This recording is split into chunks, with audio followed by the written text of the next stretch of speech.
राधे राधे भक्तों, आपके अपने चैनल भक्ति विद गीतिका में आपका स्वागत है। गुप्त नवरात्रि के 7वें दिन की आप सभी भक्तों को हार्दिक शुभकामनाएं। आज की इस वीडियो में हम माता धूमावती की कथा सुनेंगे। 10 महाविद्याओं में से धूमावती कलह का निवारण करने वाली माता जानी जाती है। गुप्त नवरात्रि में शक्ति के 10 रूपों की पूजा होती है। हर रूप की अपनी अपनी विशेषताएं, रहस्य और तंत्र साधना में महत्व है। माता सती की 10 महाविद्याओं में धूमावती माता 7वीं महाविद्या है।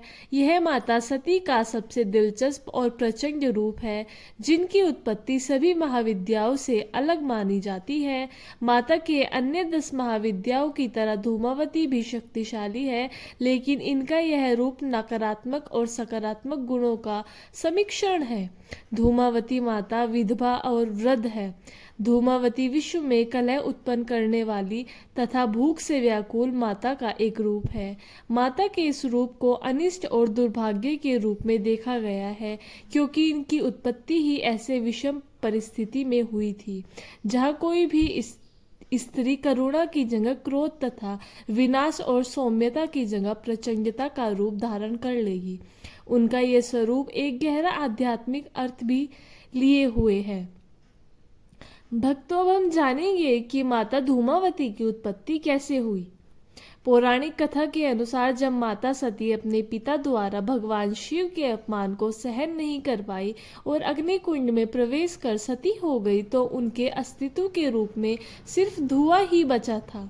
इसलिए इन्हें धूमावती कहा गया। धूमावती माता ने जब यह रूप धरा तो वो दुख, विषाद, पीड़ा इत्यादि से संपन्न थी, और यही कारण है कि इस रूप में माता रानी के मुख पर बेचैनी, व्याकुलता, दरिद्रता, संशय, तड़प, थकान इत्यादि एक साथ प्रदर्शित होते हैं। धूमावती अकेली है, शिव विहीन है और श्रृंगार रहित भी। भक्तों, अब हम जानेंगे माता धूमावती ने भगवान शिव को क्यों निगल लिया था। मान्यताओं के अनुसार एक बार जब माता पार्वती को तीव्र भूख लगी तो उन्होंने भगवान शिव से भोजन मांग लिया, लेकिन कैलाश पर भोजन उपलब्ध नहीं होने के कारण भगवान शिव जी ने उन्हें कुछ समय प्रतीक्षा करने को कहा। माता पार्वती ने कुछ समय तक प्रतीक्षा करती रही, लेकिन कुछ देर बाद उनकी भूख इतनी बेकाबू हो गई कि व्याकुलता से उन्होंने भगवान शिव को ही निगल लिया। भगवान शिव को निगलते ही शिव के शरीर में स्थित समुद्र मंथन का विष माता के शरीर को जलाने लगा, जिस कारण उनके शरीर में धुआं निकलने लगा।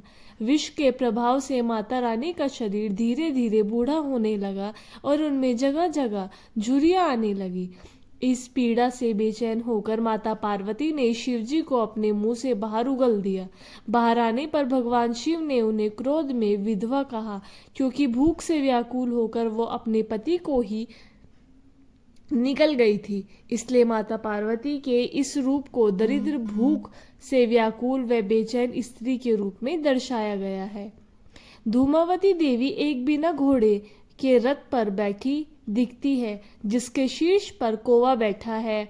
माँ के एक हाथ में टोकरी है और दूसरा हाथ अभय प्रदान करता है, ज्ञान देने की मुद्रा में है। विधवा का श्राप मिलने होने के कारण श्वेत वस्त्रों में होती है। उनका ये रूप मलिन वस्त्र पहने हुए भयभीत करने वाली है, मन में विकार उत्पन्न करने वाली, भूख प्यास से व्याकुल, बड़े दांत और पेट वाली है। लेकिन उनके इस स्वरूप से भी गहरा आध्यात्मिक अर्थ छुपा हुआ है। अश्व रहित रथ कामना और इच्छा रहित जीवन को प्रदर्शित करना है। वहीं उनका ये दरिद्र रूप मानव जीवन की कठोर सच्चाइयों को सामने लाता है। धूमावती माता का स्वरूप भले ही नकारात्मक है, लेकिन इनकी पूजा करने से मनुष्य के संकटों का हरण होता है, अभाव दूर होता है। वे अपने भक्तों की हर प्रकार की कमी व भूख को शांत करते हैं तथा उन्हें अभय प्रदान करती है। माता का यह स्वरूप न केवल कलह का निवारण करता है, बल्कि परिवार की कई बाधाओं को खत्म करता है। ये है माता धूमावती की कथा। वीडियो अच्छा लगे तो लाइक करें और आगे ऐसी वीडियो को देखने के लिए चैनल को सब्सक्राइब करें। कमेंट बॉक्स में जय माता दी जरूर लिखें। आप सभी को राधे राधे। जय श्री राधे कृष्णा। जय माता दी। जय धूमावती माता।